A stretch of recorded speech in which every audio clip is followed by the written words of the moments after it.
Buenas noches, buenas noches. Julio, ya puedes empezar.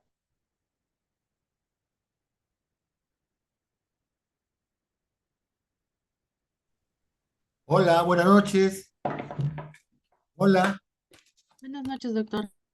Ya, lo que pasa es que no estaba habilitada para colocar mi diapositiva. Ya estamos. Un ratito, enseguida empezamos.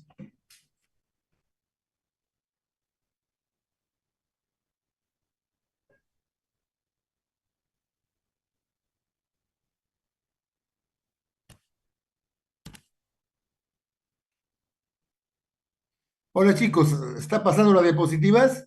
¿Se nota? Sí, doctor. Sí, doctor. Listo, podemos empezar entonces, ¿sí? Sí, doctor. Listo, muy bien. Bien, se escucha bien, ¿no es cierto? Sí, doctor. Bien, hoy día entonces vamos a revisar algunos aspectos relacionados a una patología muy importante en el compromiso del sistema nervioso, que es la llamada epilepsia o epilepsias, que podemos definirla con una tríada: trastornos bruscos, transitorios y recurrentes. ¿Qué significa trastorno brusco? Es un trastorno que se presenta de un momento a otro. Transitorios, que son de corta duración, pueden durar segundos, excepcionalmente un minuto o más, y recurrentes, que es la tercera característica. ¿Qué significa recurrentes? Que necesariamente tienen que repetirse. Para hablar de epilepsia, mínimo, tienen que ocurrir dos crisis, mínimo. Entonces, son trastornos bruscos, transitorios y recurrentes. ¿De qué? De las funciones mentales o de los movimientos del cuerpo. O sea, epilepsia hay tantos tipos como funciones en el cerebro hay. Por ejemplo, si a mí me estimulan la corteza motora del lado izquierdo, me da convulsiones al lado derecho del cuerpo, ya sea que empiezan en el miembro inferior, en el miembro superior o en la cara. Pero si a mí me estimulan la quinta circunvolución temporal, voy a tener alucinaciones olfatorias. Si me estimulan la primera temporal, voy a tener alucinaciones auditivas. O sea, hay tantos tipos de epilepsia como funciones cerebrales hay. Entonces decía, trastornos bruscos, transitorios y recurrentes de las funciones mentales o de los movimientos del cuerpo. Todo esto condicionado por una descarga excesiva de grupos de células cerebrales. En cuanto a la causa de la epilepsia, podemos considerar, por ejemplo, en las epilepsias focales o generalizadas, cualquiera de ellas. Dependiendo a los grupos de edad, podríamos considerar algunas causas. Por ejemplo, en el recién nacido, que tenemos un recién nacido que nos llega al trabajo, a la emergencia o a la consulta porque tiene algún tipo de epilepsia, lo lógico de pensar en cuanto a la causa es que de repente tiene un problema metabólico, que es lo más frecuente. De repente, una infección materna en el parto, ¿no?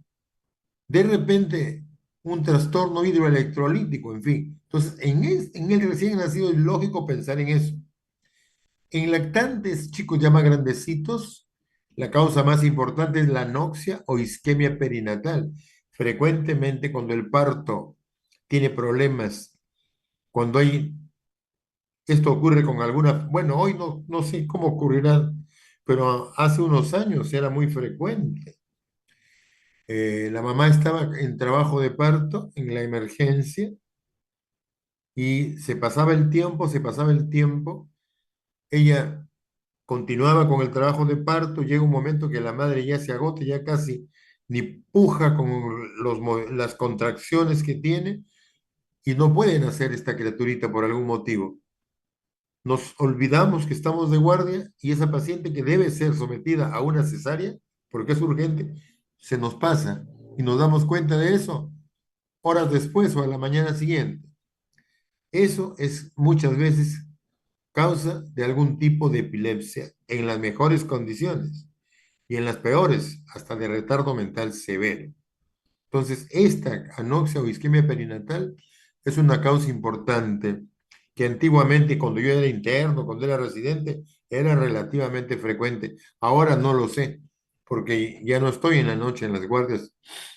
Otra causa importante es el traumatismo craneal del parto, claro que sí, sobre todo cuando el expulsivo es muy rápido, sobre todo en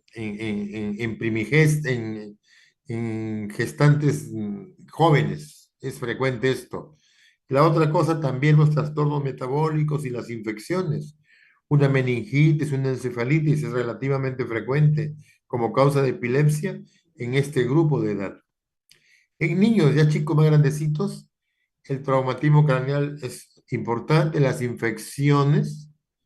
Aquí aparece como una causa frecuente la llamada crisis idiopática. ¿Qué le llamamos al llamado gran mal o epilepsia generalizada tónico-clónica?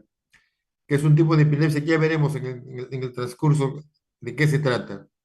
Después, en chicos entre niños entre los 6 meses y 5 años, tenemos la convulsión febril, que no es un tipo específicamente de epilepsia, sino que son convulsiones que se presentan en niños entre los 6 meses y los 5 años de vida, en quienes la convulsión está asociada a fiebre, generalmente fiebre alta, 39 grados, 40 grados generalmente. Aquí, la causa de la convulsión es la fiebre. Los estudios que se le hacen al paciente, todos son normales. Entonces, en este caso, no se considera como un tipo de epilepsia, sino como una convulsión asociada a fiebre. ¿Por qué? Tenemos que precisar si es o no, porque este tipo de convulsiones no debe recibir tratamiento médico, no debe recibir tratamiento farmacológico. No olvidemos que un niñito con epilepsia lo condenamos a que tome tratamiento muchos años, muchos años. Así que tenemos que precisar si es epilepsia o es convulsión febril, porque si es convulsión febril, no hay que dar anticonvulsivantes.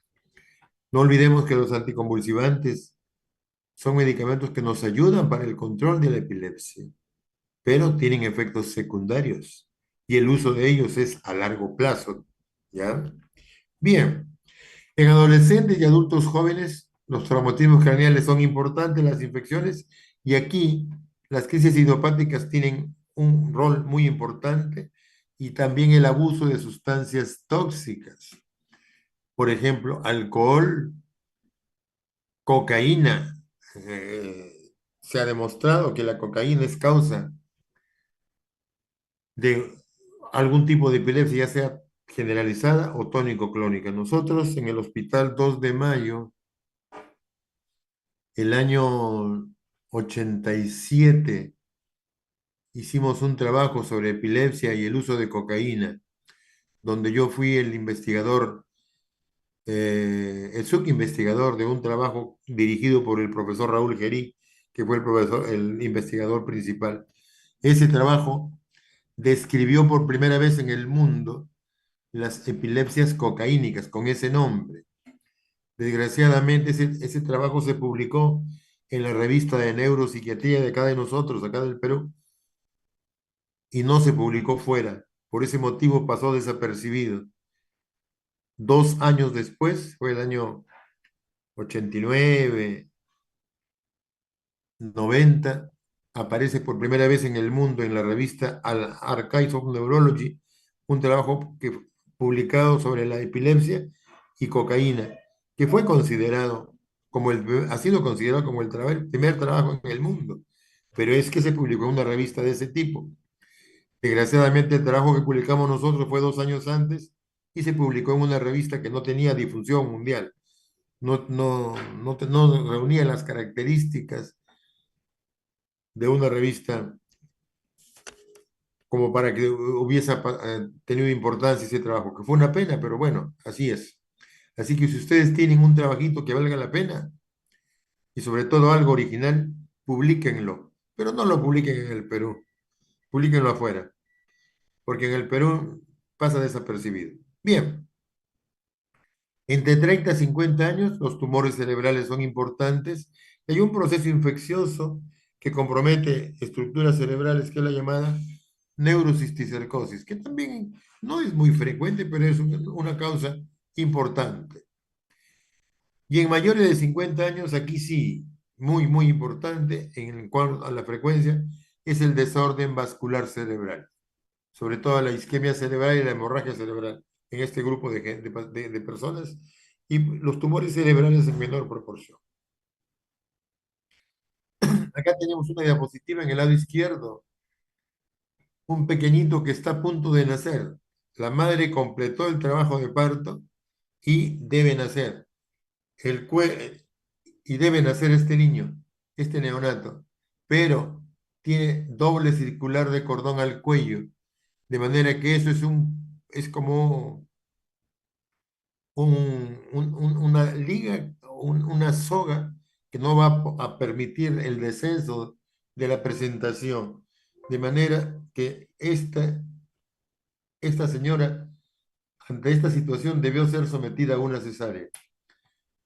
¿Y en qué momento debe ser sometida a la cesárea? Cuando el periodo de parto ya está listo y el niño empieza ya a tener problemas, empieza a hacer taquicardia inicialmente y luego bradicardia. En ese momento es que tiene que ser operada esta señora con urgencia y no esperar, porque aquí, en este momento, se van a crear zonas en el cerebro, cicatrices en el cerebro, que van a producir posteriormente convulsiones o se van a afectar mucho más el cerebro y ese pequeñito va a quedar después con retardo mental.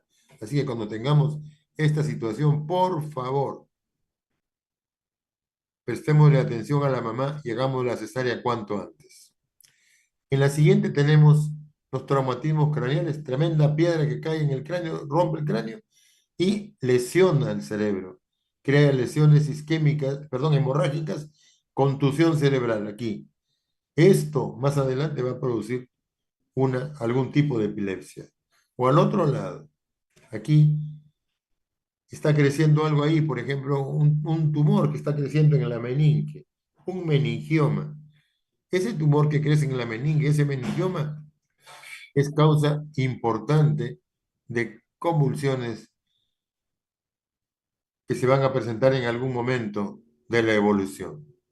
En la parte inferior derecha, acá, tenemos la causa más importante de crisis focales en jóvenes, que es por un trastorno vascular cerebral, que es la malformación vascular, que clínicamente se caracteriza por convulsiones focales, cefalea y progresivamente signo focal.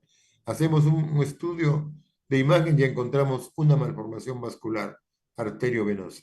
O acá, los chicos, al otro lado, que hay chicos que nacen con cierta predisposición desde el nacimiento para tener algún tipo de epilepsia. En la parte superior tenemos acá las infecciones, una meningitis, un absceso cerebral, pueden producir causa de epilepsia. Y al otro lado hay un tipo de epilepsia llamada criptogénica, o sea que aparece desde el nacimiento, donde no conocemos cuál es el motivo, es de causa desconocida. Y en la parte inferior derecha, el desorden vascular cerebral, ya sea, ay,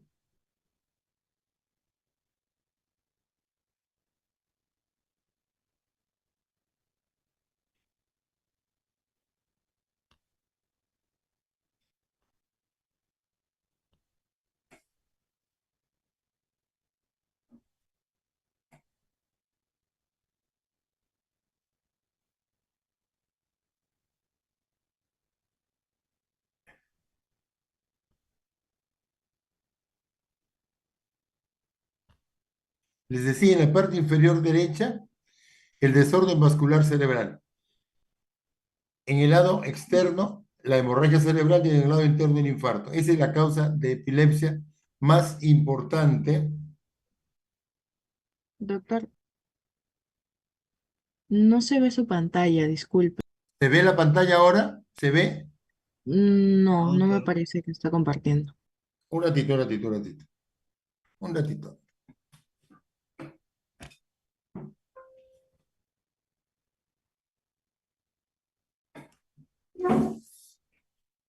Está compartiendo. Ahorita que está.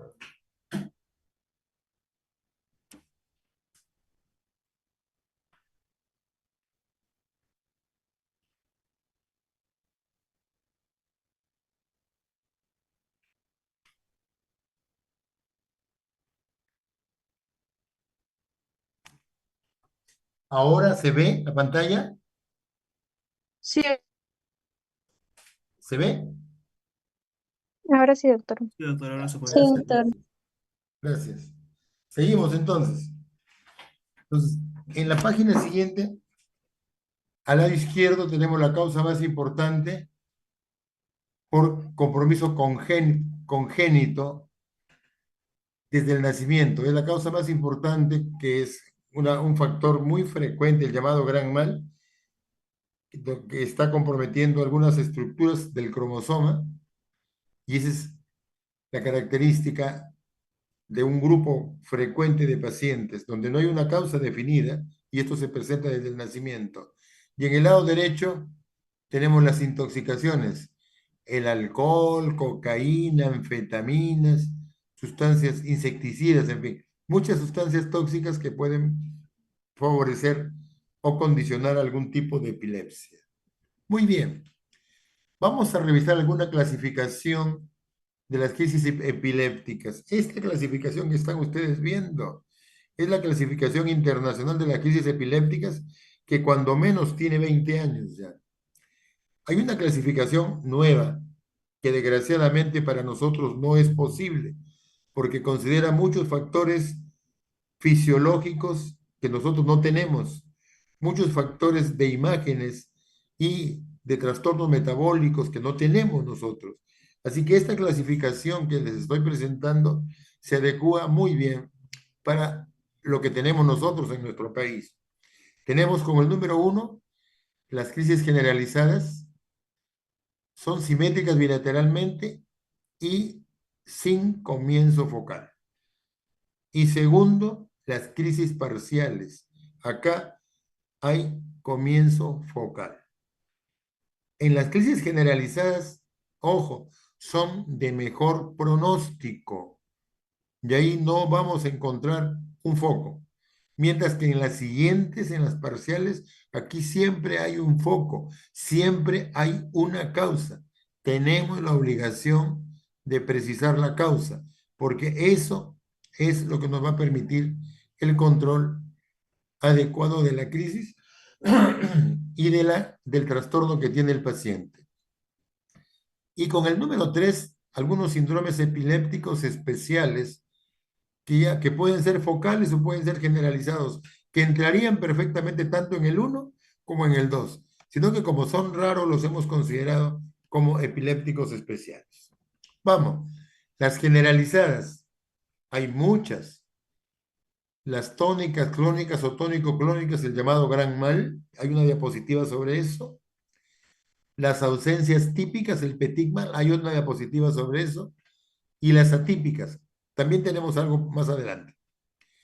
Las mioclónicas, los espasmos infantiles o síndrome de West, una diapositiva tenemos de eso. Las mioclonías benignas de la infancia son crisis como sacudidas que algunas veces cuando duran un tiempito mayor de pocos segundos, podemos considerarlas como un tipo de epilepsia. Pero algunas que son sacudidas muy breves, muy rápidas, esas no son consideradas como epilepsia. La epilepsia mioclónica juvenil, tenemos una diapositiva sobre eso.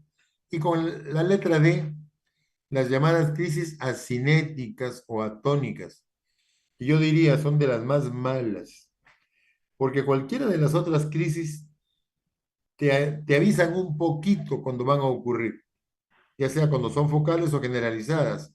El gran mal te da un tiempito, te avisa algo, pero estas asinéticas atónicas no te avisan nada. De repente el paciente en forma brusca pierde el tono postural y al suelo, y se golpea la cabeza, la frente, por todo lado. Esas crisis son muy malas porque no nos avisan nada. El paciente continuamente anda lesionado. En cambio, cuando hay una tónico-clónica generalizada, te avisa un poquito, el paciente ya se le enseña y el paciente trata de cubrirse de protegerse. Acá no hay tiempo. Esto es bruscamente. Yo diría son las crisis más malas. Acá tenemos una diapositiva sobre una crisis generalizada tónico-clónica. Viene la crisis, se generalizó a toda la corteza cerebral, parte de la parte central del encéfalo, y luego se dirige a toda la corteza. En el momento que la crisis llegó a toda la corteza cerebral, en ese momento el sujeto hace inconsciencia. No olvidemos que para que haya inconsciencia, el trastorno debe estar en el tronco cerebral, comprometiendo la sustancia reticular o ambos hemisferios cerebrales. En este caso, hay compromiso de los dos hemisferios, entonces el sujeto está inconsciente. El sujeto está inconsciente, cae al suelo y presenta una contracción tónica, como estamos viendo acá. El cuerpo se pone duro totalmente, se orina. Si la vejiga está llena, se orina. Si la ampolla rectal está ocupada, se defeca. ¿Por qué? Porque en este momento hay relajación de esfínteres. Así que si el sujeto tiene la ampolla rectal con heces, se va a defecar. Si tiene la vejiga llena, se va a orinar. Hay una gran secreción de saliva y el sujeto presenta una contractura tónica. En este momento, el paciente no respira, no ventila. Gracias a Dios, este estadio dura pocos segundos, dura 10 segundos, 15 segundos y pasa. Esto no dura un minuto, porque si dura un minuto, traería consecuencias graves, severas para el paciente. Porque en el estadio tónico, en el primero, en este momento, el paciente no respira, no ventila. Luego del estadio tónico, que dura 8, 10 segundos, 15 segundos, viene el estadio clónico, en que el sujeto presenta sacudidas generalizadas, clónicas, de todo el cuerpo, de los brazos, de las piernas, de la cabeza. En este momento el sujeto puede dirigir la cabeza y el cuello hacia la derecha o hacia la izquierda o hacia atrás. Tiene una gran secreción de saliva, puede morderse la lengua. Por favor, si tenemos un paciente que nos hace un tipo de esta crisis, lo que hay que hacer es colocarlo de costado, ya sea hacia la derecha o hacia la izquierda, y nada más. No ponernos a pelear con él para que no sacude el cuerpo, porque igualito va a sacudir. No ponernos a pelear con él para abrirle la boca y sacarle la lengua, porque esto está ahí. Simplemente se coloca de costado. Pasa el estadio tónico y suelta la lengua ya. Porque la lengua la muerde durante el estadio tónico. En el crónico ya no va a morder la lengua. Así que ¿para qué vamos a pelear con él? Y luego del estadio clónico viene el estadio posictal. El sujeto se queda dormido. ¿Cuánto tiempo pasó? Un minuto. El estadio tónico pues dura 10 segundos, 15 segundos y el clónico puede durar 30 segundos, 45 segundos, rara vez más. Y luego se queda dormido y en el posictal puede dormir 10 minutos, 15 minutos, a veces un poquito más y ahí despierta. Despierta totalmente confuso, con dolor de cabeza y con dolor de todo el cuerpo. Esas sacudidas que tiene el paciente clónicas son muy fuertes, muy severas, muy intensas. Y en ese momento, el paciente tiene un gran desgaste muscular. Es como si hubiese corrido una tremenda carrera cuando despierta, está totalmente agotado, totalmente adolorido. Eso le dura pues 2 días, 3 días. Y el dolor de cabeza que viene también dura bastante rato. Bien, ahí tenemos una diapositiva sobre las llamadas crisis de ausencia, típica. Viene el trastorno a nivel de los tálamos y de aquí descarga la corteza cerebral. En ese momento que descarga la corteza cerebral, el paciente hace inconsciencia. El sujeto está inconsciente con una característica, por favor. Está inconsciente, pero el sujeto no pierde el tono postural. El niño no pierde el tono postural y no cae al suelo. Esa es la característica. El chiquito está inconsciente, queda mirando hacia adelante con los ojos entreabiertos y moviéndolos de repente hacia un lado, pero no ve, no habla, no cae al suelo. Y en ese momento puede hacer automatismos con los labios, puede hacer movimientos como si abriera y cerrara los ojos. Le hablamos al paciente y él no nos contesta porque está inconsciente. ¿Cuánto tiempo dura eso? Pues 5 segundos, 15 segundos, 20 segundos, rara vez más. Esas son las llamadas crisis de ausencia típica. Entonces, hay una crisis de pérdida de conciencia en las cuales el sujeto no pierde el tono postural y no cae al suelo. Puede realizar algunos automatismos con los labios, con los ojos, algunos automatismos con las manos. Puede hacer movimientos como del lamido con los labios, como que aplaude con las manos. Que todo esto dura pues 10, 15 segundos, no dura más. Hay una otra cosa característica de las crisis de ausencia, que es el electroencefalograma que están ustedes viendo en la parte inferior. Hay descargas punta, punta, onda, punta, onda, punta, onda, punta, onda, de 3 por segundo, totalmente simétricas en todo el trazado. Eso es característico de las crisis de ausencia típica. Se dice que la única patología en las cuales se encuentra este tipo de trazado es en la crisis de ausencia típica. Yo no sé si habrá alguna otra patología en las cuales se encuentre este tipo de electroencefalograma. He buscado y no he encontrado. Entonces, este tipo de trazado muchas veces nos ayuda para precisar por qué el chiquito está haciendo esas crisis que no nos han descrito muy bien. Y cuando hacemos este trazado y lo encontramos, decimos, ese niño está haciendo crisis de ausencia. Estas crisis de ausencia, ¿cuánto tiempo duran?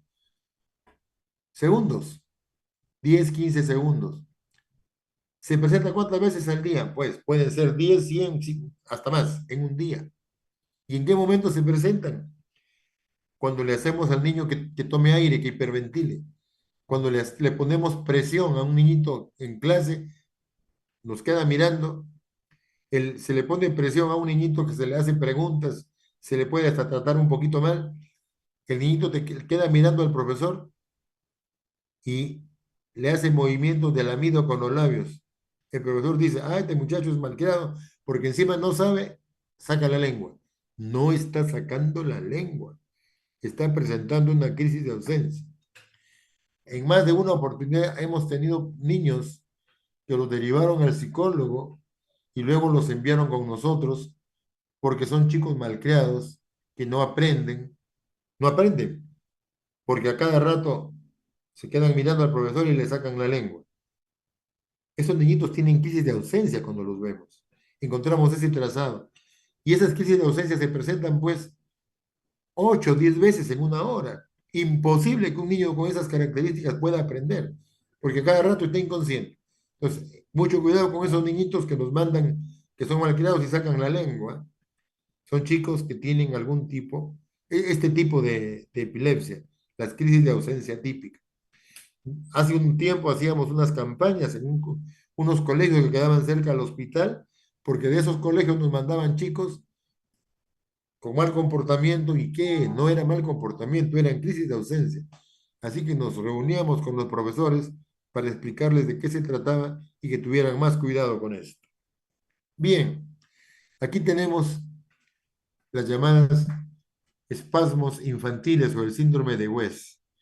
Característicamente se trata de un niño pequeño, 8 añitos, 8 meses, 10 mesecitos, que está creciendo bien, como ese pequeñito que es el cabezón que está ahí, que está creciendo bonito, bien nutridito, bien, bien, y de repente empieza a presentar estas sacudidas, que son una tragedia estas sacudidas. Son los llamados espasmos mioclónicos, que empieza a presentar 1, 2, 10, 20, 30 al día. Esta es la epilepsia mioclónica, que es de muy mal pronóstico, porque junto a esto van a aparecer otros tipos de crisis, sobre todo cinéticas, pero se produce un retardo del desarrollo psicomotor del niño y presentan el llamado síndrome de West. El síndrome de West se caracteriza por algún tipo de epilepsia generalizada que puede ser tónico-clónica, puede ser acinéticas, y este tipo de crisis, que son las llamadas epilepsia mioclónica, sacudidas de todo el cuerpo, así como están viendo ustedes ahí, y se acompañan poco a poco de retardo en el crecimiento psicomotor. Y hay un trazado electroencefalográfico característico, que es el que estamos viendo aquí.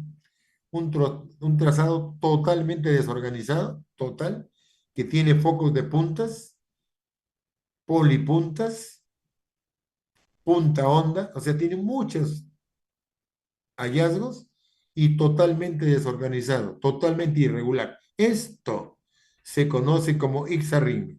Es característico del llamado síndrome de West o espasmos infantiles.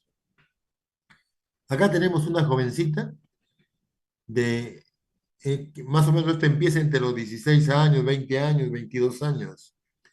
Es una jovencita que por la mañana al despertar va a hacer su aseo y ven ustedes si presenta esta crisis mioclónica. Sacudidas del cuello hacia atrás, sacudidas de los brazos y lo que lleve en las manos los útiles de aseo se le cae.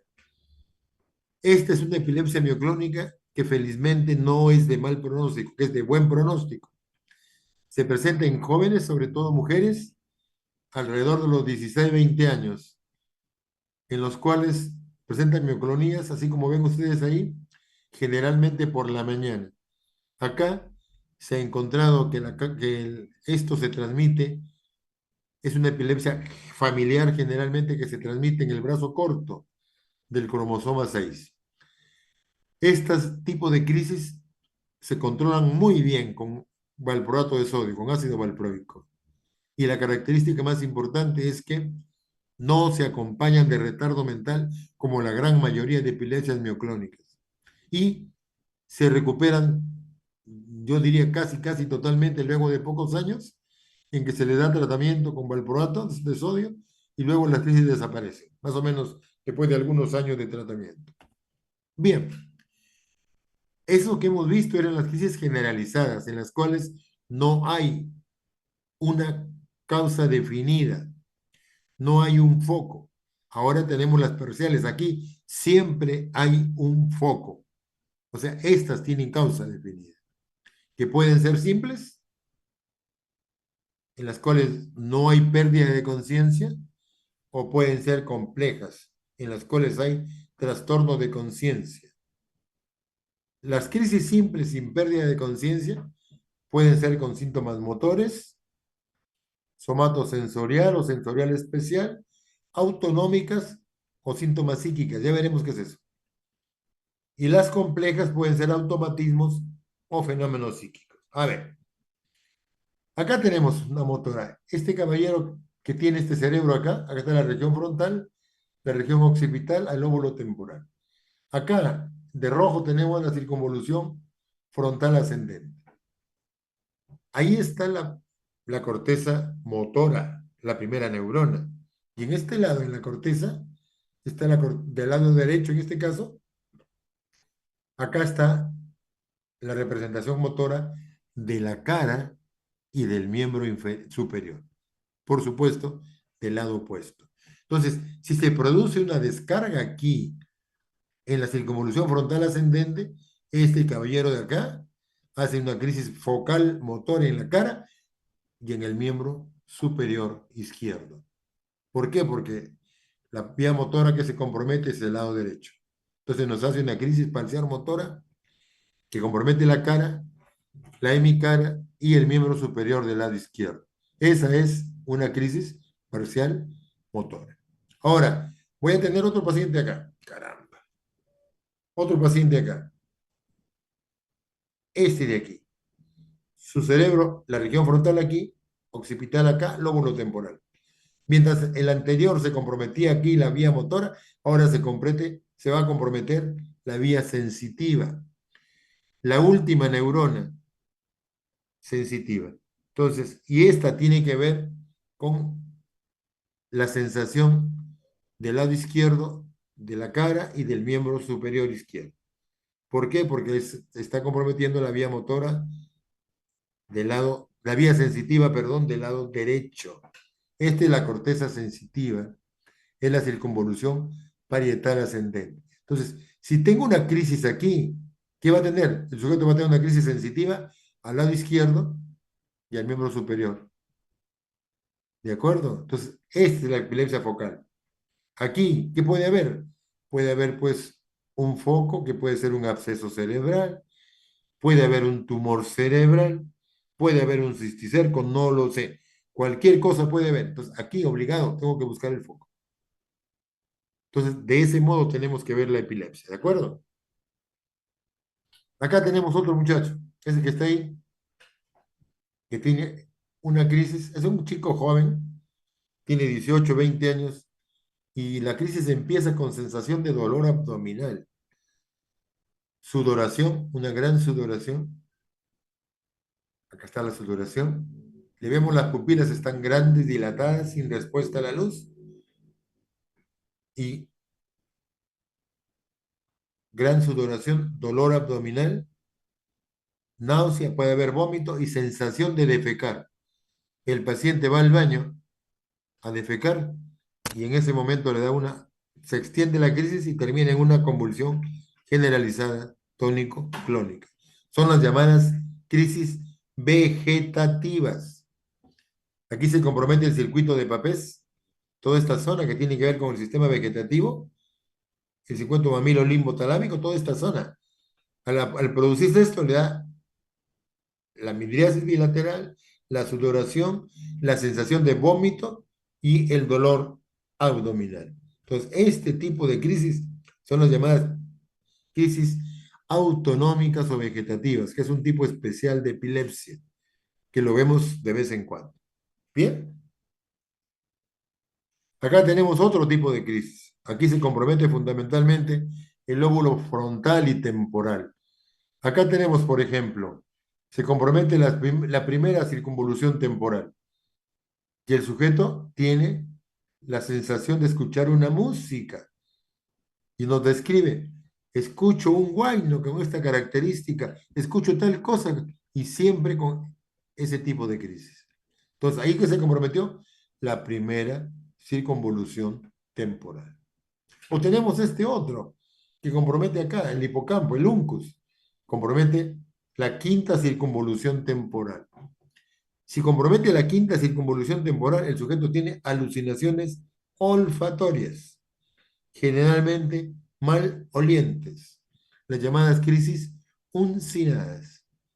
Esto es característico de la epilepsia del lóbulo temporal. Así que chicos, epilepsia no solamente es convulsiones, hay muchísimos tipos de epilepsia. Entonces, si descarga la quinta circunvolución temporal, el sujeto tiene alucinaciones olfatorias. Si descarga la primera temporal, alucinaciones auditivas. Y si descarga acá este paciente la región temporoccipital, acá, el sujeto va a tener esto. Tiene una crisis en la cual ve en la pista a un sujeto que está sentado leyendo el periódico, en plena pista. Tiene una alucinación visual.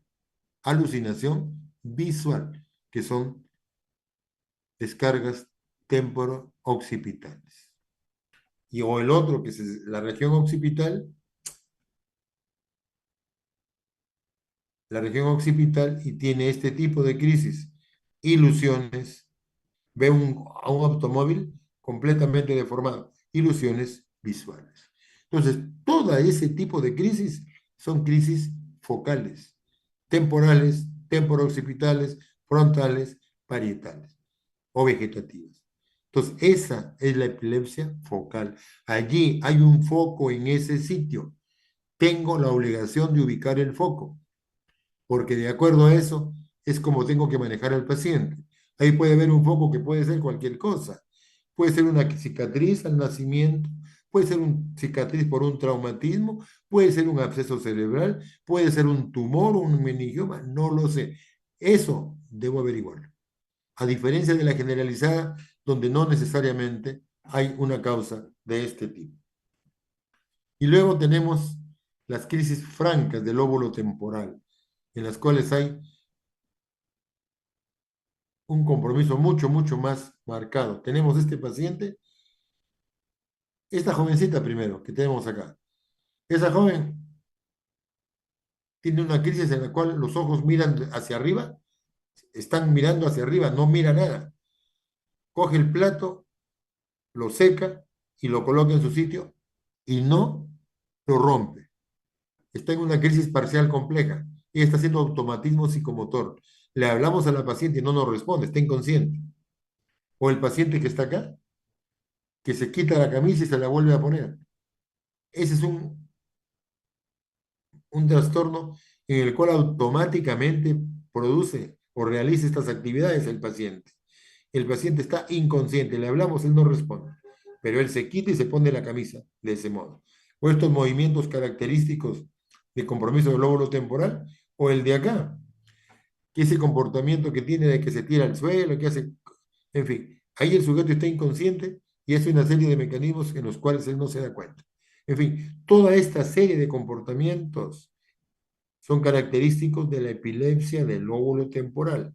En ese momento el sujeto no está consciente, él está inconsciente. Le hablamos y no responde. Bien. Y tenemos algunos síndromes epilépticos especiales, mioclonías y crisis mioclónicas, la panencefalitis esclerosante subaguda, que ha sido descrita hace mucho tiempo, pero nosotros no la hemos visto. En la época que fui residente en el Hospital Mogrovejo, el profesor Cuba, que era un médico de allí, hizo su tesis sobre la panencefalitis esclerosante subaguda, donde él informaba de dos pacientes que habían tenido sarampión, y niños, y posteriormente habían tenido cierto tipo de crisis. Pero él lo mencionó simplemente, no se demostró totalmente. El único trabajo que hay entre nosotros sobre esto. Enfermedad de Lafora es algo descrito en Francia, donde son crisis mioclónicas severas, que tampoco las hemos visto entre nosotros. La epilepsia refleja que no la convulsión febril, vuelvo nuevamente, se presenta en chicos entre los 6 meses y 5 años de vida. Son crisis generalizadas tónico-clónicas de corta duración, 30 segundos, 1 minuto, que se presentan en muchachos que tienen fiebre alta en ese momento. Aquí no hay una causa definida. Todos los estudios que se le hacen al paciente son normales. Excepto, por ejemplo, la tomografía, la resonancia que se le haga es normal. Salvo el electroencefalograma puede ser normal o puede tener descarga punta onda generalizada, que no tiene mayor significación. Aquí se ha demostrado o se ha determinado que la causa de la epilepsia es la fiebre. Aquí se recomienda el control adecuado de la fiebre. Hay ciertos chicos que tienen predisposición para hacer convulsiones ante un cuadro febril. Se recomienda tratar de que no hagan fiebre estos muchachos y dar tratamiento sintomático simplemente. No se recomienda dar anticonvulsivantes porque esto no es epilepsia y solamente se trata la epilepsia. La convulsión aislada no hay por qué tratarla. Y por último, la crisis histérica o pseudocrisis. Hay pacientes que aprenden a hacer convulsiones, que aprenden a tener trastornos de este tipo. Y ellos son gente que está simulando.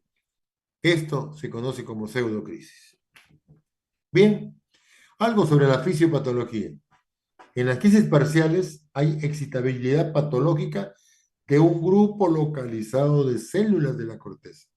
Hay excitabilidad en ese grupo y de ahí se va a generalizar. Mientras que en las generalizadas hay una excesiva excitabilidad patológica, pero en toda la corteza cerebral y en los núcleos centrales. Entonces la diferencia es que la excitabilidad aumentada en la general, en la epilepsia generalizada, es en toda la corteza. Mientras que en la focal es en una zona y de ahí se va a generalizar. Hay algunos mecanismos bioquímicos fundamentalmente aquí. Sobre todo hay defectos en la membrana celular. Está alterada la membrana celular del sujeto, lo cual trae una regulación anormal de los flujos iónicos. Se producen trastornos en la transmisión sináptica que desencadena despolarización neuronal y consiguientes descargas de tipo epiléptico. Entonces, ¿cuántos tipos de crisis? Hay muchos tipos de crisis. Por lo tanto, es de esperar que existan diferentes mecanismos fisiopatológicos en los diferentes tipos de epilepsia. Así tenemos que en general, a pesar de que hay muchos tipos, en general hay alteraciones en la estructura de la neurona y la glía. La neurona es la célula del sistema nervioso y la glía es una estructura que está alrededor, que sirve como sostén y mejora la nutrición de la célula. Entonces se altera tanto la neurona como la glía, sobre todo a nivel de la corteza cerebral, específicamente el hipocampo. Se forma una red anómala de manera que hay pérdida neuronal, se pierde una cantidad de células, hay anomalías en la transmisión neuronal. ¿Por qué?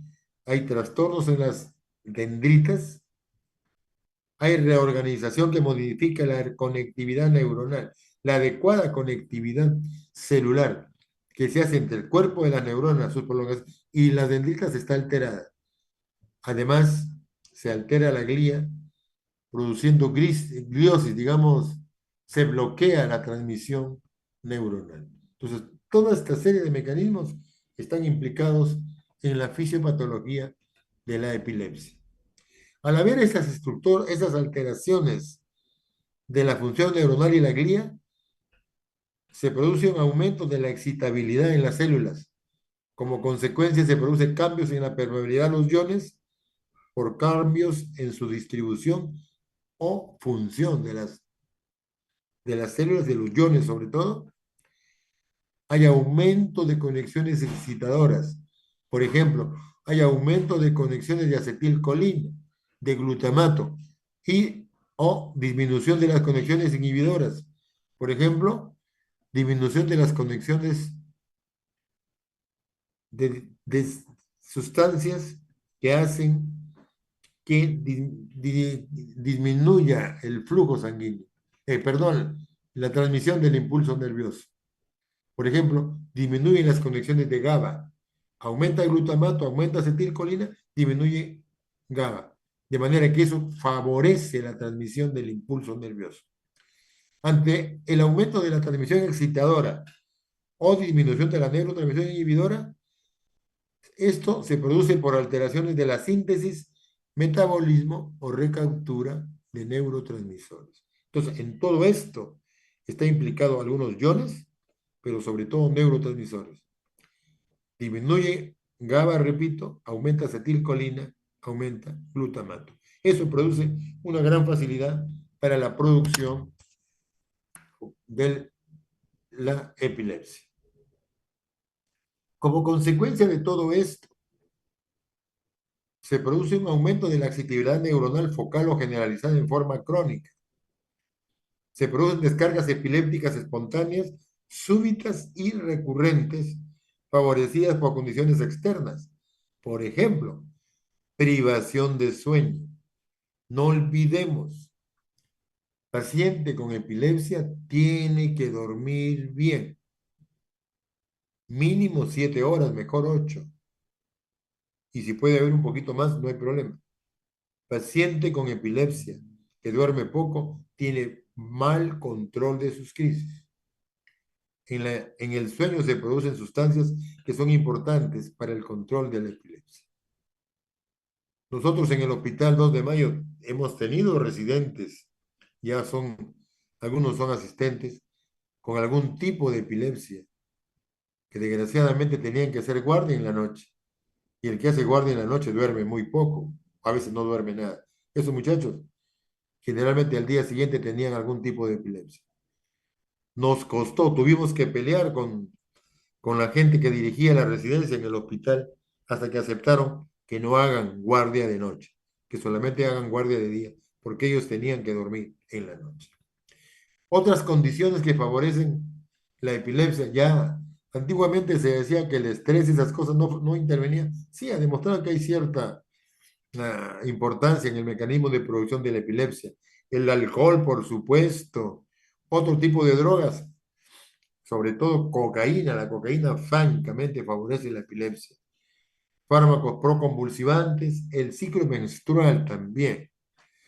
Durante el ciclo menstrual se produce cierto grado de edema en la corteza cerebral que puede favorecer la producción de epilepsia. Por eso es que se habla de algún tipo de una epilepsia llamada catamenial. En esta epilepsia, las chicas tienen convulsiones específicamente cerca a la menstruación. En ellas se recomienda, de aparte de su medicamento antiepiléptico normalmente que uno tiene que tomar, utilicen algún diurético cerca al ciclo menstrual para favorecer o para impedir que se produzca este edema cerebral que ha sido descrito, que ha sido demostrado. Un factor importante para la producción de la epilepsia también es la estimulación luminosa, el ruido muy intenso. Hemos tenido pacientes niños sobre todo, que seguían convulsionando a pesar del mejor medicamento que se les daba, que estaban sometidos a estímulos sonoros severos. ¿Han escuchado ustedes esos ruidos que hacen en los mercados? O esas carretas que andan por ahí, que tienen una grabación que está todo el día haciendo bulla. Esas carretas y esos ruidos de los mercados en los chicos predisponen a los chicos a tener epilepsia. Lo mismo los estímulos visuales intensos. O sea, tanto el estímulo visual como el sonoro pueden favorecer la epilepsia. Bien, acá tenemos un tipo de crisis focal. Tenemos el hemisferio cerebral acá en la corteza de este lado, en la región frontal del lado izquierdo, 3-4. Hay un foco aquí. ¿Y cómo se caracteriza el foco? 3-4. Esto, foco de puntas. Punta. Esto es punta, onda. Aquí, si tenemos esto de acá, decimos foco de punta. ¿Dónde está 3-4? Acá, región frontal del lado izquierdo. Tenemos entonces, hacemos el encefalograma y encontramos esto. Una crisis focal en la región frontal.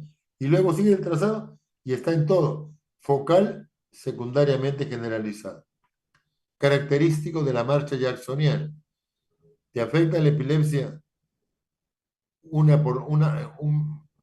la- el miembro superior y luego se generaliza, como hemos visto hoy día con sus compañeras en la consulta en el hospital. Y ahí tenemos crisis generalizadas.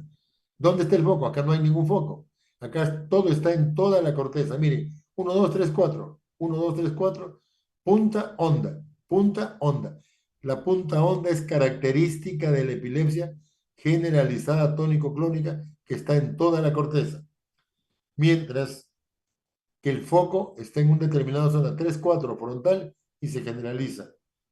Acá es punta onda, generalizado completo, siempre generalizado. Bien, en resumen, hay diferentes mecanismos fisiopatológicos que determinan hiperexcitabilidad neuronal por causas genéticas o adquiridas, alteración de canales iónicos, sodio, potasio y calcio son los implicados, y alteración de neurotransmisores, acetilcolina y glutamato que aumentan y GABA que disminuye. Muy bien. Continuamos entonces y veamos el tratamiento. Primero, eliminar la causa y factores predisponentes. Segundo, regulación de la higiene física y mental. Ya les explico por qué he considerado ese nombre en esta lámina. 3, tratamiento farmacológico. Y 4, tratamiento quirúrgico del foco epiléptico si es que lo amerita. Tratamiento de la causa y factores predisponentes. Idealmente, deberíamos encontrar la causa. Encontrando la causa, la controlamos y desaparece la epilepsia. No siempre podemos encontrar la causa. Y no siempre podemos controlar la epilepsia. Hay algunos factores, sí, las infecciones. Una meningitis y una encefalitis, por supuesto que sí. Hay que tratar eso. Trastornos metabólicos y o tóxicos, claro. Hipoglicemia, hipocalcemia, el uso de sustancias tóxicas, anfetaminas, cocaína, alcohol. lesiones expansivas intracraneales. Tenemos, por ejemplo, un meningioma. ¿Qué significa meningioma? Un tumor en la meninge, por fuera del cerebro, pero en contacto con la corteza cerebral. Eso típicamente produce convulsión focal. Eso hay que controlarlo, pues. Cicatrices corticales, ya sea una cicatriz que se produjo al nacimiento o tenemos un paciente que ha tenido un traumatismo craneal y le queda una cicatriz. Y eso va a producir un tipo de epilepsia en algún momento. Aquí tenemos higiene física y mental. Dice cumplimiento de la medicación. Esto es importante, miren. Yo trabajo en un hospital público hace más de 30 años y conozco todo el sistema. Y mi hospital es el Perú. Todas las cosas del Perú están en el hospital. Ahí hay gente muy pobre, que no puede muchas veces comprar su medicamento. De manera que ellos no pueden comprar el medicamento, van a seguir con la epilepsia siempre, pues. Pero no se trata solamente de que no tengan dinero para comprar su medicamento. Felizmente el Sistema Integral de Salud del SIS hoy les cubre el medicamento a la gran mayoría de pacientes, excepto medicamentos que sean muy caros. Pero no se trata, como les digo, simplemente de tener el medicamento. Miren ustedes, si tienen dolor de cabeza se toman una aspirina, pero una sola nomás. Si tienen fiebre se toman una aspirina. Ya en la segunda, tercera aspirina ya molesta. ¿No es cierto? ¿Qué les parece tomar 4 pastillas diarias de fenitoína, 4 pastillas diarias de carbamazepina, de valproato? Son 3 o 4 todos los días, sea domingo, lunes, cualquier día, pero todos los días, sea feriado, todos los días. O sea, ¿se imaginan el ánimo de la gente que toma 4 pastillas, 5 pastillas, el estómago de la gente que toma tantas pastillas? Ese es otro factor. Entonces, el cumplimiento de la medicación está comprometido por diferentes factores. El acceso al medicamento, los efectos secundarios del medicamento, la dificultad social, psicológica del uso del medicamento. Son varios factores por los cuales muchas veces la gente no cumple con la medicación. Sueño y alimentación adecuada. Por favor, paciente con epilepsia tiene que dormir mínimo 7 horas. Evitar el abuso de alcohol y otras drogas, ya está de más eso, ¿no es cierto? Actividad física moderada, bueno, es importante. Y por último, las dificultades psicosociales, para mí muy importante. Aquí le ocurre la epilepsia, generalmente a un niñito que tiene pues 8 añitos, 10 añitos. Primero, los padres lo llevan a un médico, ya me pasó varias veces eso, lo llevaron conmigo, salieron peleando los padres y los familiares conmigo cuando les dije que su hijito tenía epilepsia. Se molestaron. Está loco, usted me dice, doctor, ¿cómo mi hijo va a tener epilepsia? Bueno, se molestan y van buscando a otro médico, a otro, y todo el mundo les dice lo mismo. Entonces regresan nuevamente y lo vemos al niñito y le damos medicamento. Una vez que los padres se convencieron de que su niño tiene epilepsia, empezó la tragedia para el niño. Es un niñito que tiene 7 añitos, lo van a sobreproteger como no tienen idea. No van a permitir que camine sin descalzo, no van a permitir que tenga amigos aquí, acá, allá. Lo van a aislar porque no quieren que nadie se entere que tiene epilepsia. No quieren que nadie lo vea que tiene epilepsia. En el colegio no le informan al profesor de que tiene epilepsia. Y ese niñito generalmente está sobreprotegido, toma su desayuno y por algún motivo vomitó, como muchas veces ocurre con los niños. Ese niñito vomitó la pastilla junto con el desayuno. Va a clase y el profesor lo llama a los padres porque el niñito tuvo una convulsión. Una tragedia, y el profesor recomienda al padre que se lo lleve porque sus compañeritos se asustan cuando el niño tiene epilepsia. No, señor, el que se asuste es él, no los compañeritos, porque los compañeritos, los chiquitos, son los mejores cuidadores de un niño con epilepsia. Bien dirigidos son geniales, pero si no los diriges bien, son bien crueles también, burlándose del paciente. Bien, entonces ese chico con epilepsia va a ir a un colegio, va a ir a otro, y continuamente cambia de colegio. porque siempre va a tener sus crisis. Llega a la universidad y está con su enamoradita, su compañerita al lado, que es su enamorada. De repente le da una crisis de epilepsia. ¿Qué hace la enamorada? Se corre lo más lejos posible, ya no quiere ni verlo. Y así va a ser la historia de él siempre. Va al trabajo y en el trabajo, por desgracia, le ocurre una crisis. Ya nadie quiere que siga trabajando. O sea, ese es el espectro del paciente con epilepsia. Entre comillas, casi siempre rechazado. Cuando no es para tanto, ¿eh? Yo preferiría 1000 veces tener algún tipo de epilepsia bien controladita, tomando mi medicamento bien, a tener diabetes. Con diabetes me voy a comprometer severamente. Entonces, ese es el espectro del paciente con epilepsia. No olvidemos que nosotros somos médicos, pero también somos educadores. A la gente con epilepsia debemos hacerle entender que no tiene por qué sentirse menos que los demás. Es un problema que tienen la epilepsia, pero eso se controla y se controla bien. Y no hay por qué subestimarse, porque muchos de ellos están así. Entonces, no olvidemos eso. Bien, ahora sí el tratamiento. Objetivos. Control adecuado de la crisis, por supuesto. Segundo, no interferir la función cognitiva. No olvidemos que algunos fármacos han mostrado que controlan la epilepsia, pero tienen cierto grado de compromiso cognitivo, como por ejemplo el fenobarbital utilizado en niños chicos. Las anfetaminas producen, los, los ansiolíticos producen cierto grado de compromiso de desarrollo psicomotor, psicológico, perdón. Y el otro, evitar efectos adversos peligrosos.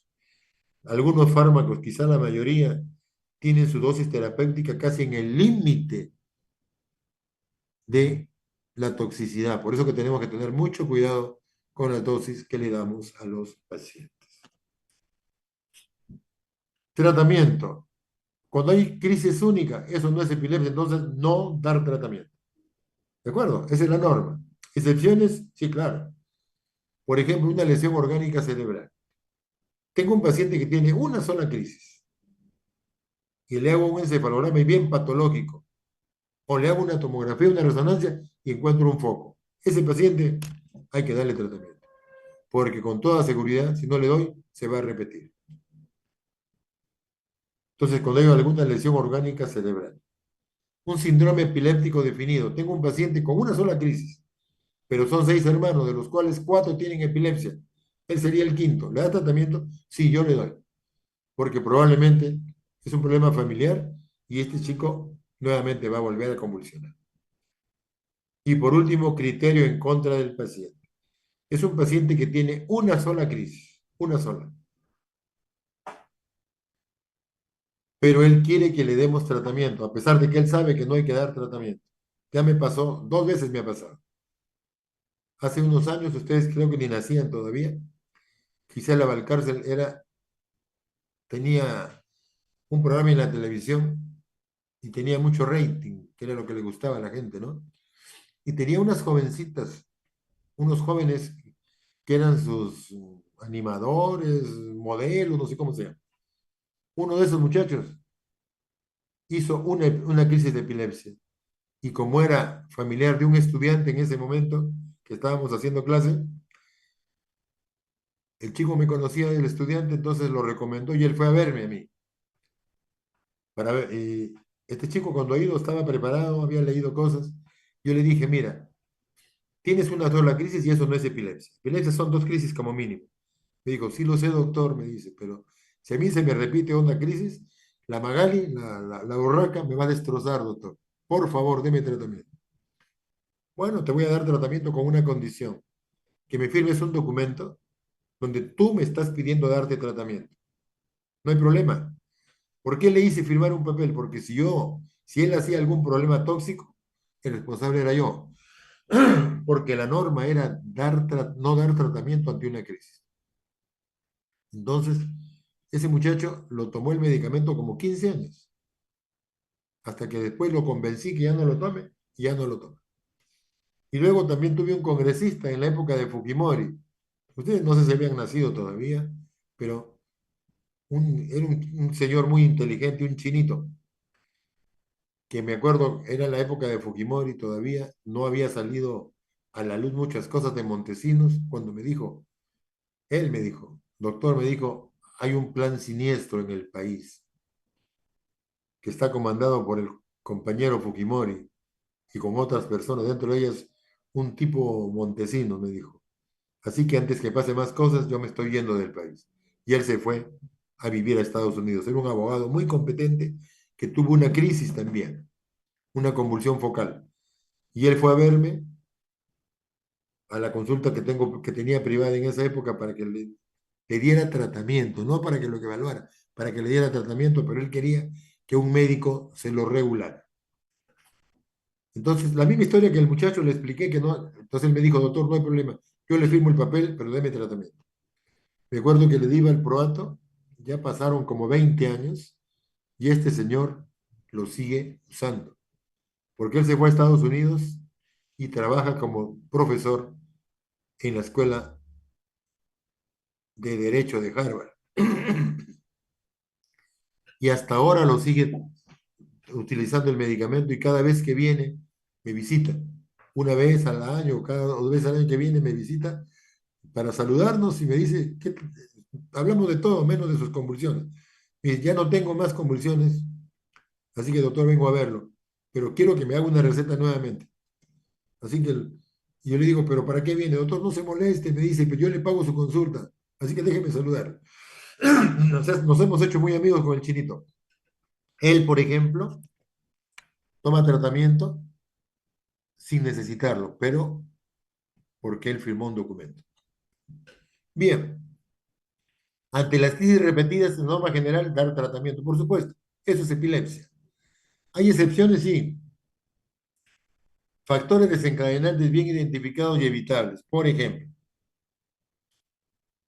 tengo un chico con epilepsia que le ocurren las crisis cuando está el parlante ese del mercado todo el día haciendo bulla en el cuarto de él, ahí al ladito. Cuando va a ese sitio tiene epilepsia.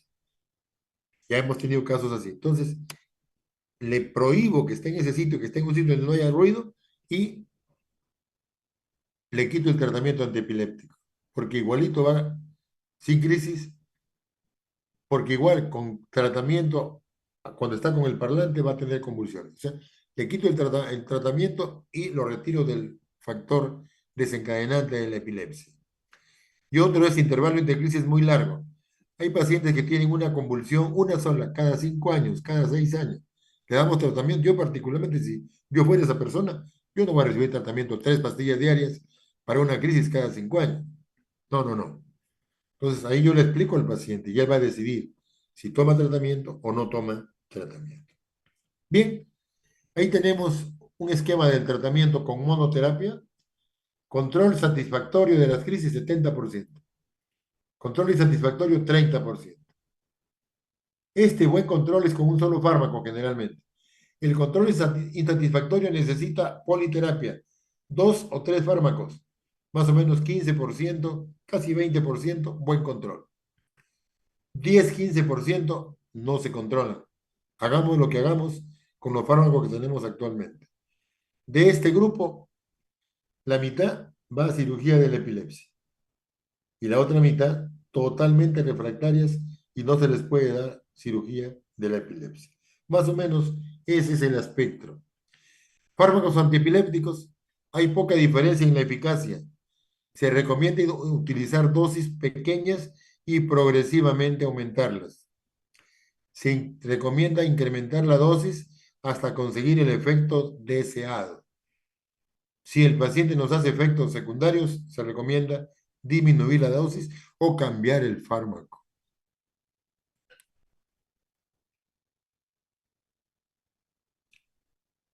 Esta diapositiva tiene algunos años, más o menos, esta diapositiva tiene más o menos unos 8 años en que aparecieron varios antiepilépticos, aparecieron casi 5.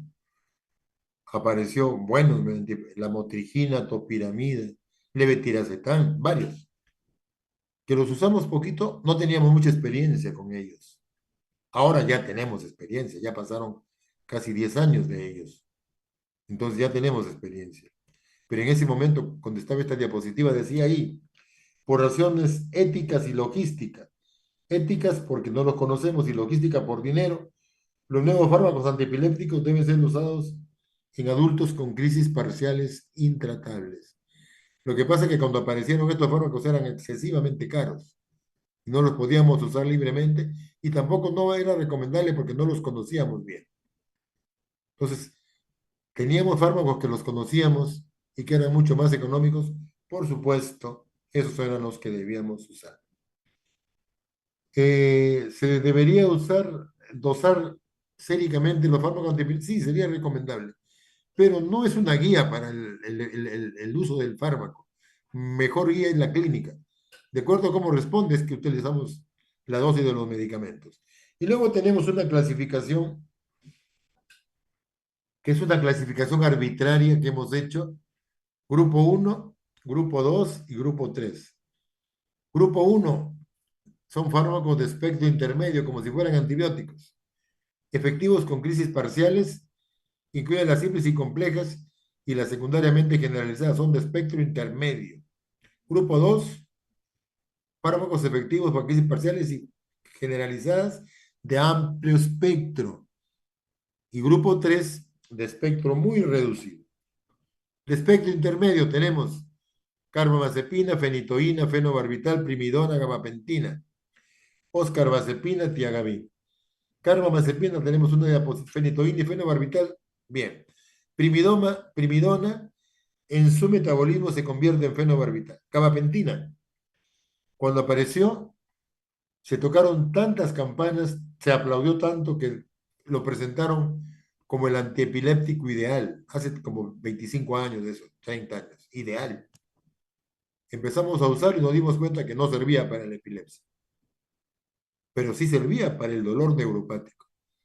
De manera que el fabricante, el dueño del producto, inteligentemente al toque, rapidito, lo pasó para dolor neuropático y no para la epilepsia. Así que como antiepiléptico, jalado, no funciona la gabapentina. Oscarbazepina, muy bien como antiepiléptico, pero es casi hermana gemela de la carbamazepina. Hay un pequeño radical que se cambió. Si la carbamazepina mejora el 70%, la oscarbazepina mejora el 75-80%, o sea, un poquitito. La carbamazepina, si es 100 pastillas, cuestan 10 soles en mi hospital. O sea, cada pastilla 10 céntimos. Mientras que oscarbazepina, una sola, cuesta como 14 soles. O sea, no hay sentido de usar oscarbazepina teniendo carbamazepina, que son casi lo mismo. Yo me acuerdo, hace unos años, ya como 10 años, yo estaba en una ciudad de Estados Unidos y estábamos conversando en el hospital, estábamos pasando visita, y yo hice una pregunta sobre la oscarbazepina, y si la usaban ellos, me dijeron ellos que no la usaban porque está muy cara. Me dijeron que en tu país la usan. No, le digo, en mi país la usan solamente los guachafos, los que quieren estar con la moda, o a los que no les interesa el paciente. Porque no puede ser posible que es casi lo mismo que un fármaco que cuesta cada pastilla 10 céntimos, usemos uno que cuesta como 14, 15 soles. O sea, no es lógico eso. Y eso es malo ya. Y la tiagabina, no tenemos ninguna experiencia. Carbamazepina, excelente antiepiléptico. Es el fármaco de elección para la epilepsia parcial compleja. Esa va a ser una pregunta del examen, ¿ah? Es el fármaco de elección de la epilepsia parcial compleja. Va muy bien.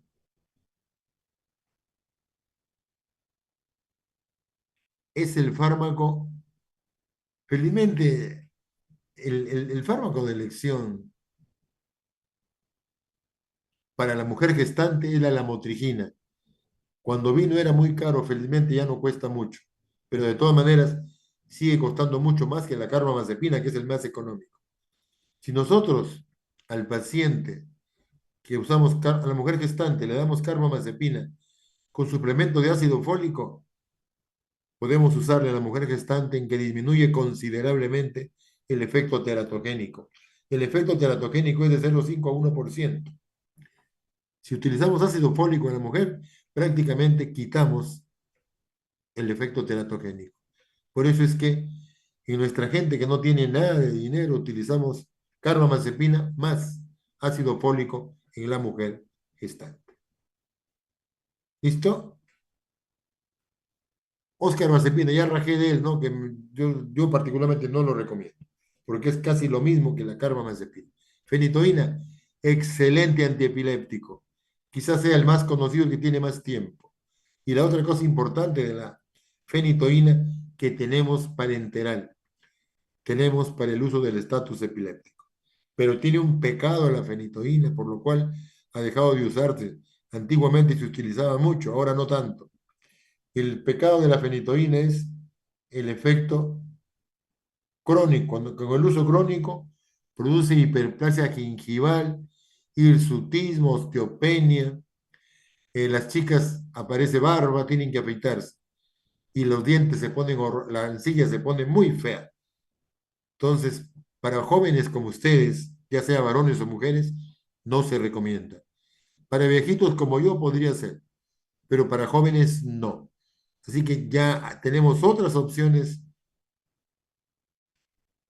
para usar antes que fenitoína, simplemente por el efecto estético, no porque no sea mal antiepiléptico. Como antiepiléptico, muy, muy bueno. ¿Se usa? Por supuesto que sí. Gabapentina, ya rajamos que no, como para la epilepsia no se usa. Fenobarbital, excelente antiepiléptico, muy barato y controla bien las crisis, pero tiene también un pecado. El pecado es que su metabolismo es muy grande. Mientras el metabolismo de la fenitoína son 8 12 horas, a veces 24, el de fenobarbital tiene 10 días de metabolismo. Si le doy una pastilla a un paciente, lo tiene 10 días en el cuerpo, es demasiado. Y efecto acumulativo. Y el otro efecto malo del fenobarbital es que seda mucho al paciente, lo duerme. Y ya se demostró que usado en niños, crónicamente en niños chicos, produce cierto grado o cierta disminución del desarrollo mental del paciente. Así que mucho cuidado con el uso de fenobarbital. Se utiliza en las epilepsias de difícil control, sí, va muy bien, ayudado de otro fármaco. Bien, del grupo 2 tenemos valproato, lamotrigina, levetiracetam, topiramato. Excelente fármaco tenemos aquí. Valproato de sodio, no olvidemos, fármaco de elección para la epilepsia generalizada tónico-clónica. Otra pregunta del examen esa. El fármaco de elección para la generalizada tónico-clónica es el valproato. Además, el valproato se ha usado o se usa en pacientes con trastornos del comportamiento, con trastornos de la personalidad, va bastante bien. Una alarma del valproato, por favor, está contraindicado en la mujer gestante. Contraindicado. ¿Por qué? Porque los efectos teratogénicos son muy malos. Hay una teratogenicidad de 1 a 2%. Hay defectos del tubo neural. Espina bífida, por ejemplo, en los chicos. Y no hay derecho, pues, que por usar un fármaco de este tipo nazca un niñito con espina bífida. Entonces, no usar en la mujer gestante. Como antiepiléptico, excelente, como antiepiléptico. La motrigina, según mi modesto punto de vista, es el mejor antiepiléptico ante este momento. Es de amplio espectro, se usa en cualquier tipo de epilepsia con muy buen efecto. Es el fármaco de elección en la mujer gestante. Tiene muy pocos efectos teratogénicos. Cuando vino nos preocupó porque era muy cara, pero ya no está tan cara. Cada pastilla debe estar costando 30 céntimos, 50 céntimos. Ya no está muy caro. ¿Ya? Entonces, para mí, excelente antiepiléptico. ¿Ya? El de elección para la mujer embarazada. Topiramida, muy buen efecto antiepiléptico. No tanto como la motrigina, pero también tiene un amplio espectro, pero este sí tiene efectos teratogénicos, así que no está contraindicado, no está indicado en la mujer gestante. Y por último, del grupo 3, acá tenemos fármacos que el único antiepiléptico es la etosuximida, que solamente está indicado en las crisis de ausencia típica. Es la única indicación. La cetazolamida no es un antiepiléptico. Se recomienda en la mujer joven en la etapa, en la epilepsia catamenial, aquella que se desencadena cerca al ciclo menstrual. Ahí se recomienda para teóricamente disminuir el edema cerebral. Las benzodiazepinas ayudan parcialmente. ¿Aló? ¿Hola?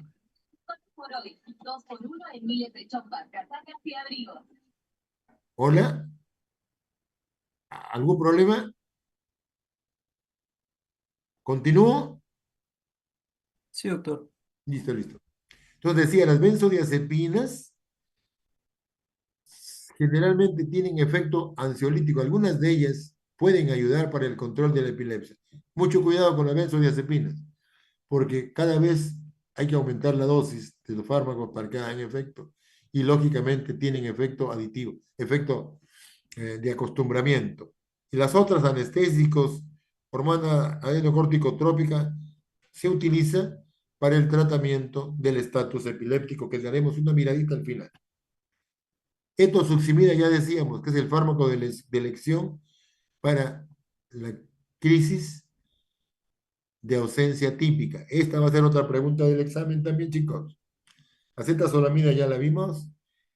Y en resumen, en el lado izquierdo los fármacos clásicos, fenitoína, carbamazepina, fenobarbital, ácido valproico, etosuximida, clonazepam. A la derecha, oscarbazepina, gabapentina, vigabatina, lamotrigina, topiramida, tiagabina, felbamato, y en fin, y aparecen otros fármacos cada vez más.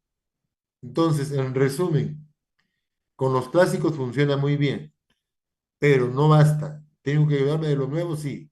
Ya no son tan nuevos, pues, la motrigina, topiramida, ya no son tan nuevos, ya tenemos cuando menos 10 años, ya los conocemos un poco, ya podemos usarlos mejor. Y sobre todo, ya no cuestan tan caro como al comienzo, ya podemos usarlos mejor. Bien, una epilepsia generalizada tónico-clónica puede ser, pues, el tratamiento con fenitoína, con carbamazepina, con valproato. El fármaco de elección es valproato de sodio, pero puedo utilizar cualquiera de los otros.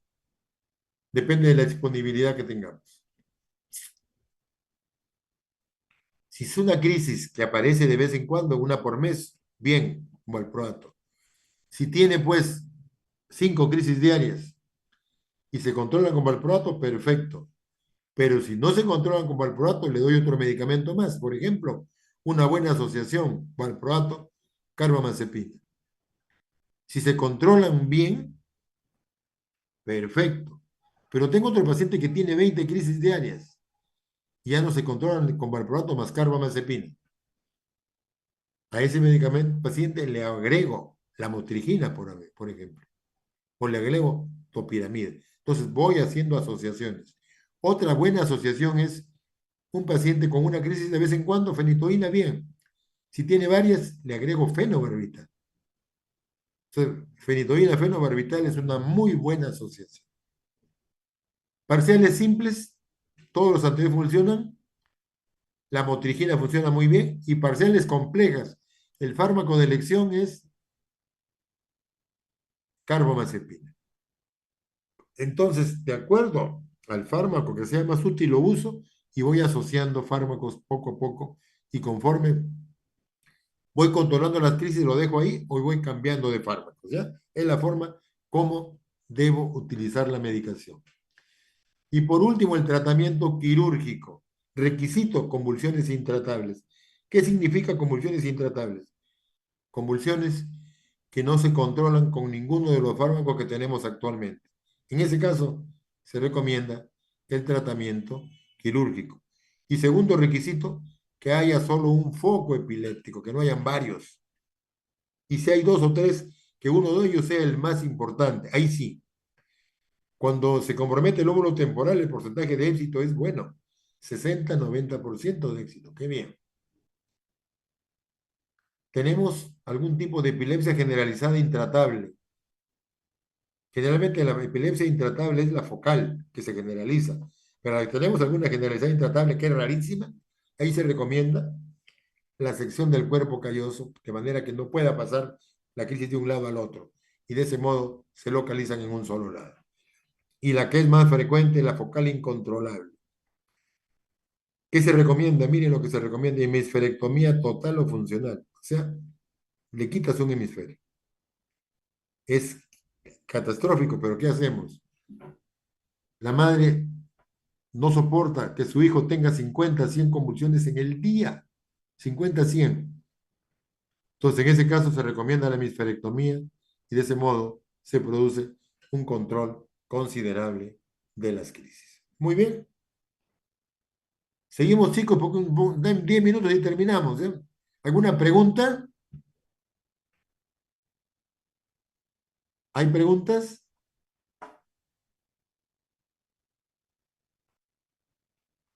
¿No hay preguntas? Está claro, doctor. Listo, seguimos. Estado epiléptico. Son crisis repetidas, una, otra, con un intervalo muy libre entre ellos en que no hay recuperación de la conciencia. O sea, son crisis continuas, una tras otra, durante 30 minutos como menos. Ese es lo clásico que conocíamos como estado epiléptico. Pero actualmente también consideramos como estado epiléptico cuando tenemos una crisis que dura pues varios minutos, 5, 6, 7 minutos. Lo consideramos y lo tratamos igualito que el estado epiléptico. En el estado epiléptico aparecen una serie de cambios que se presentan cuando hay una sola convulsión, pero como es una sola, no son muy notables. Pero acá son varias crisis, entonces sí van a ser notables. Por ejemplo, hipoxia. Durante la crisis se produce la contracción tónica. En ese momento el sujeto no ventila, hay hipoxia. Hay incremento del calcio dentro de la neurona, los movimientos convulsivos producen eso. Aparecen una serie de secuencias, aumento de ácido araquidónico, de leucotropinas, que al final terminan con edema cerebral y muerte neuronal. Eso puede pasar cuando el estatus epiléptico demora varias horas, algunas horas. ¿Ah? Así como hay complicaciones en el sistema nervioso, también hay complicaciones metabólicas. Como ocurren estos trastornos, entonces el sujeto entra hacia el trastorno anaeróbico y se produce acidosis láctica, se acumula el lactato, hay hiperglicemia, una serie de trastornos que llevan al final a rhabdomiolisis e insuficiencia renal. O sea, el trastorno, el estado epiléptico nos lleva a complicaciones severas en el sistema nervioso, pero también metabólicas. Causas del estado epiléptico. En sujetos epilépticos, o sea, que conocemos, pobre respuesta a los anticonvulsivantes. No es frecuente, pero puede pasar. Algo que es frecuente: disminución o retiro de fármacos. Por ejemplo, un jovencito o una jovencita que se controla perfectamente bien su epilepsia y toma ácido valproico o toma carbamazepina. El día sábado va a tener una fiesta, entonces tomó medicamento hasta el jueves. El viernes no tomó y el sábado tampoco, porque va a ir a la fiesta, se va a quedar hasta tarde y va a tomar su trago. Entonces va a la fiesta, tiene casi día y medio que no toma medicamento, se quedó hasta muy tarde, 3 de la mañana. Segundo factor malo, tomó alcohol y le da una convulsión, ya sea en la fiesta o en su casa cuando llega. Y de repente se viene una tras otra, porque como está con alcohol, no ha dormido y no toma el medicamento y lo suspenden bruscamente, puede desencadenar un estatus epiléptico. Mucho cuidado con eso. A veces hay un sujeto que consume frecuentemente alcohol, el sobreabuso o el retiro brusco puede desencadenar también un estado epiléptico. Y en sujetos de presentación reciente, rara vez un ACV, rara vez un desorden metabólico, sí. Por ejemplo, la hipoglicemia en un sujeto epiléptico puede desencadenar un estatus epiléptico. La hiperglicemia severa, igual. La sobredosis de drogas, cocaína, anfetaminas, puede desencadenar un estado epiléptico. ¿Cuántos tipos de estado epiléptico conocemos? Muchos, tantos como tipos de epilepsia hay. Primariamente generalizado, tónico clónico, mioclónico, ausente, cualquier tipo. Secundariamente generalizado, parcial simple, parcial. O sea, hay tantos tipos de epilepsia, muchos, igual tantos tipos de estatus epiléptico. Por supuesto, el estatus epiléptico que requiere manejo inmediato del control es el tónico clónico, pues. Porque yo puedo tener un estatus epiléptico de ausencia si ahí no peligra la vida del paciente. Puedo tener mioclonías y tampoco, pero si tengo un tónico clónico, sí. Ahí hay momentos en que el sujeto hace apnea, que hace que no ventila, que no respira. A eso me compromete la vida del paciente. Y, y si dura, cuanto más tiempo dura, todos esos que hemos visto, esos efectos moleculares, metabólicos, van a afectar la célula cerebral y en general el organismo del paciente. Entonces, los riesgos del estado epiléptico, que es una emergencia, por supuesto que sí. Mortalidad en los mejores centros del mundo, 10 a 12%. Entre nosotros debe ser más. Si dura 60 minutos, ya hay daño neuronal. Si dura 10 horas, secuelas graves y muchas de ellas irreversibles. O sea, el objetivo es sacarlo del estatus epiléptico lo más pronto posible. Manejo, identificación del tipo de crisis, por supuesto, porque si es de ausencia, bueno, pues no hay tanto problema. Pero si es tónico-clónica, hay que tengo que sacarlo rápido. Tratamiento y corrección de la causa.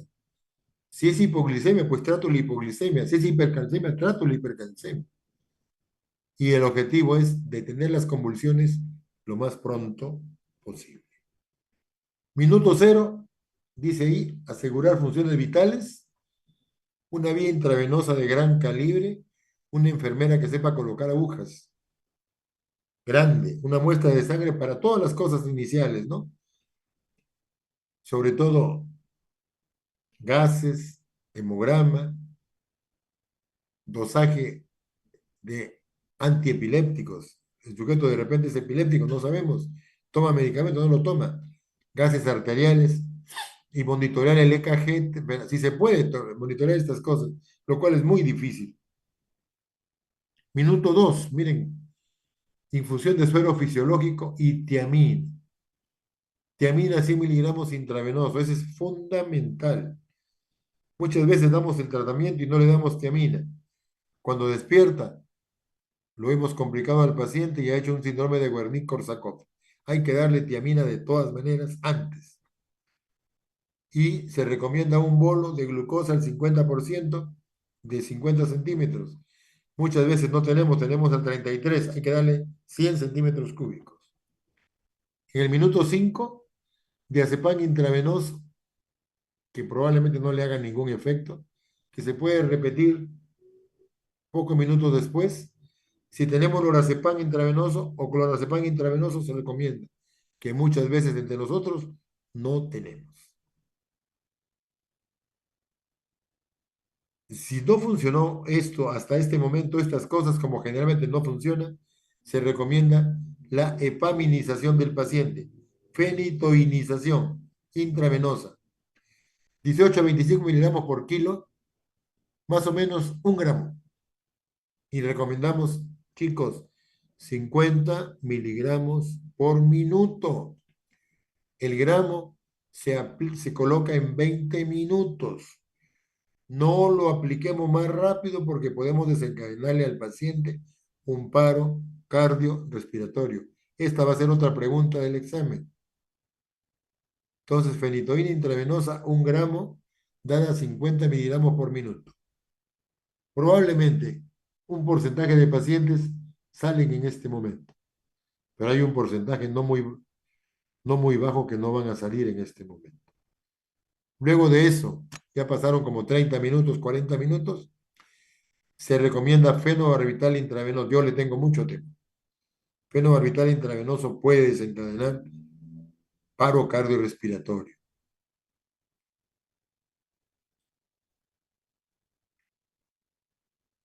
Mucho cuidado, pero se recomienda, la guía dice eso. En el minuto 50-60, lidocaína. Minuto 80, midazolam, diazepam. Nosotros en el hospital muchas veces, antes de la fenitoína, aquí, le colocamos al paciente diazepam intravenoso a goteo continuo. Medio litro de diazepam o 1 litro. Perdón, en medio litro le colocamos 10 ampollas de diazepam. Y le pasamos a 14 gotas por minuto. Y lo tenemos continuamente a goteo. En ese momento, la gran mayoría se controla. Eso lo hemos visto con el tiempo. Pero la guía no dice eso. La guía dice que se debe dar al minuto 80. Pero nosotros lo hacemos antes. Midazolam o diazepam intravenoso en goteo continuo, como dice acá. Si hasta este momento no se controlaron las crisis, tenemos que llamar a un médico que sepa. Ya los neurólogos no sabemos. Tiene que venir el anestesiólogo para que le coloque anestesia general al paciente. Cuanto más tiempo dure el estatus, peor las secuelas que va a tener el paciente. Cuando más pronto lo saque, menos secuelas. Así que inmediatamente llamar al anestesiólogo para que le ponga lo que ellos hacen, tiopental, pentobarbital, lo que ellos indican, y me anestesia al paciente para que deje de convulsionar. Porque con cada convulsión, cada vez se compromete más al paciente. Se produce un trastorno orgánico cerebral y metabólico, que muchas veces es irreversible.